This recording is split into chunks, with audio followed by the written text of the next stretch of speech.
كل شي نحن بناخده جوات جسمنا رح يبين على بشرتنا. العيد قرب وكلنا مهتمين بجمالنا بجمال بشرتنا. شو في اشياء صحية ممكن تعطي نضارة لوجهنا قبل العيد؟ بنبلش اول شيء بالفيتامين اي، واكيد فيكم عارفين هذا الشيء. وين موجود؟ لانه الفيتامين اي هو بيعطي تجديد لخلايا البشره.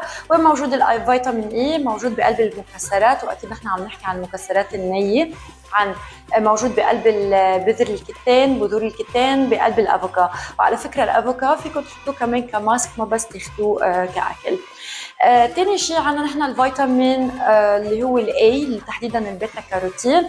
الفيتامين اي كمان بيعطي تجديد للبشره او خلايا البشره. موجود بقلب البطاطا الحلوه، موجود كمان بقلب الجزر. ايضا الفيتامين سي اللي هو الاساس واللي بيعطي نضاره للبشره.